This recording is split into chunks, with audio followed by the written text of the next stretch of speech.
اعوذ باللہ من الشیطان الرجیم بسم اللہ الرحمن الرحیم اللہم صلی علی محمد و آل محمد وعجل فرجہم۔ محترم ناظرین کرام، السلام علیکم ورحمۃ اللہ۔ ناظرین، آج کے اس دور میں ہر انسان کسی نہ کسی مشکل اور پریشانی میں گرفتار ہے، اور ہر انسان راستہ تلاش کرتا ہے کہ ہم کس طرح سے اپنی پریشانی کو دور کریں۔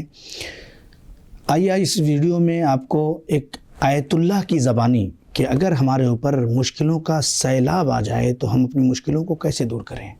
ہماری مشکل یہ ہے کہ ہم اللہ، رسول اور اہل بیت کے بتائے ہوئے راستے سے ہٹ کر تعویذ پہ بھروسہ کر لیتے ہیں، گنڈے پہ بھروسہ کر لیتے ہیں، دوسری قوم کے پاس چلے جاتے ہیں، جبکہ ہم سے زیادہ معتبر اور ہم سے زیادہ بہتر مشکلات کو دور کرنے والا کوئی راستہ نہیں ہے۔ آیت اللہ بہاؤالدینی سے جب پوچھا گیا کہ اگر کسی کو کوئی بڑی مشکل پیش آ جائے تو وہ کیا کرے، انہوں نے 3 نسخے بتائے کہ انسان اگر کسی بھی مشکل میں پڑا ہو تو ان 3 نسخوں کے ذریعے سے اپنی مشکلات کو دور کر سکتا ہے۔ نمبر 1، آیت اللہ بہاؤالدینی فرماتے ہیں کہ سب سے پہلے انسان کے لیے ضروری ہے کہ وہ قربانی کرے۔ اگر انسان مشکلات میں گرفتار ہے، پریشانیوں میں گرفتار ہے، ہمارے یہاں قربانی یعنی بقرعید میں قربانی ہوتی ہے۔ ہمارے یہاں قربانی کا مطلب یعنی جب بقرعید آئے گی، عید قربان آئے گی، تب ہم قربانی کرتے ہیں۔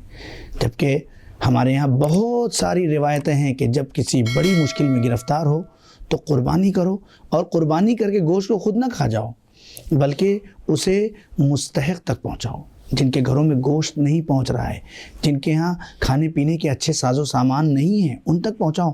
تم کسی کی خوشی فراہم کرو گے، خدا تمہاری مشکل دور کرے گا اور تمہیں خوشی عطا فرمائے گا۔ دوسرا مرحلہ، حدیث قصہ کی تلاوت کرو۔ ہم کتنی بار اپنے گھروں میں حدیث قصہ کی تلاوت کرتے ہیں؟ اگر شب جمعہ ہو گئی تو ہو گئی، ورنہ نہیں ہوتی۔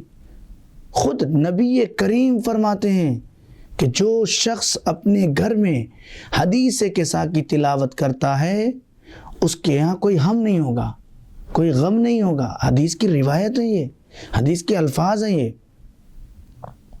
کوئی ہم نہیں ہوگا، کوئی غم نہیں ہوگا۔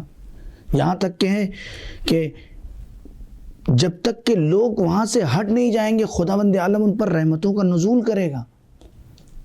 دوسرا مرحلہ، حدیث قصہ۔ اپنے گھروں میں حدیث قصہ کی عادت ڈال دیں، اپنے بچوں میں، اپنی بچیوں میں، یہ جہاں بھی جائیں اس عادت کو اپنے ساتھ لے کے جائیں۔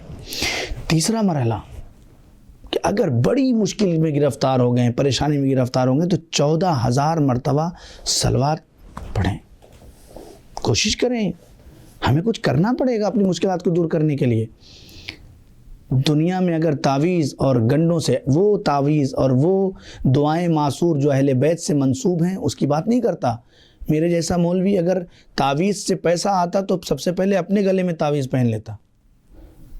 میں کیوں پریشان ہوں؟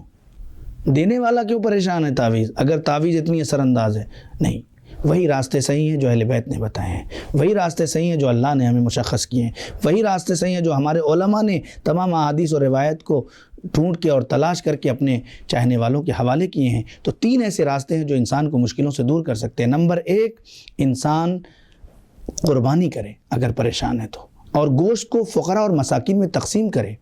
دوسرا کہ انسان حدیث قصہ کی تلاوت کرے، اور تیسرا مرحلہ ہے کہ انسان 14,000 مرتبہ صلوات پڑھے۔ اور یہ صلوات پڑھنا ضروری نہیں کہ انسان ایک بار میں بیٹھ کے پڑھ لے، نہیں، کئی نشستوں میں پڑھ لے، کئی لوگ مل کے پڑھ سکتے ہیں۔